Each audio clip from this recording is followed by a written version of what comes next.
Porcentajes a utilizar. La norma no nos dice un porcentaje que tenemos que utilizar, pero sí nos dice que es a juicio del auditor. En función a lo que utilizan las empresas de auditoría más grandes, podemos identificar estos dos grupos en porcentajes que se pueden utilizar. Para importes netos, es decir, que han sufrido alguna disminución o reducción a este importe, como la utilidad antes de impuestos, que es ingreso menos gasto, y el patrimonio, que es activo menos pasivo. Si se dan cuenta, es un importe neto porque sufre una disminución de otro elemento de los estados financieros. Y los importes totales, los que no han sufrido ninguna disminución, que es el activo, el ingreso y gasto. Y los porcentajes que se van a utilizar es para netos del 3 al 10% y totales del 0,5 al 3%.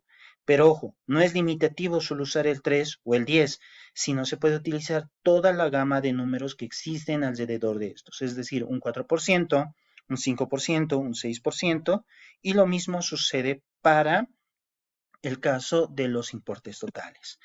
¿Cómo vamos a asignar ese porcentaje? Estos rangos que tenemos en función al riesgo. Entre un riesgo más bajo, utilizamos un porcentaje más alto. Y mientras el riesgo sea más alto, utilizamos un porcentaje más bajo. ¿Cómo sabemos qué riesgo tiene la empresa? En función a las expectativas del cliente que nosotros vamos a llegar a tener. Estas son las consultas generales que se pueden realizar. No son limitativas, pero son las más utilizadas por empresas de auditoría externa. Cantidad de accionistas. Mientras más accionistas haya, van a haber más usuarios de la información financiera. Mientras existan más usuarios, podemos decir que tenemos que satisfacer a una mayor cantidad de usuarios. Por lo tanto, mientras haya una mayor cantidad de usuarios, decimos que hay un riesgo más alto. Si hay pocos usuarios, tenemos un riesgo menor.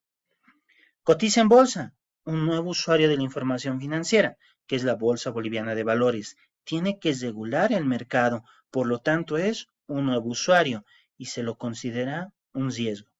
Venta esperada de la empresa, es decir, que un nuevo usuario está entrando a la empresa y necesita saber de la empresa, por lo tanto lo consideramos como un nuevo riesgo. Préstamos bancarios, el banco es un nuevo usuario con una perspectiva diferente de los estados financieros y lo consideramos como un riesgo. Y si tiene una alta regulación, es decir, alguien específico que los regule como la ASI o la ATT, podemos considerarlo un riesgo alto. El Servicio de Impuestos Nacionales no es un regulador específico, por lo tanto, no lo consideramos en este análisis.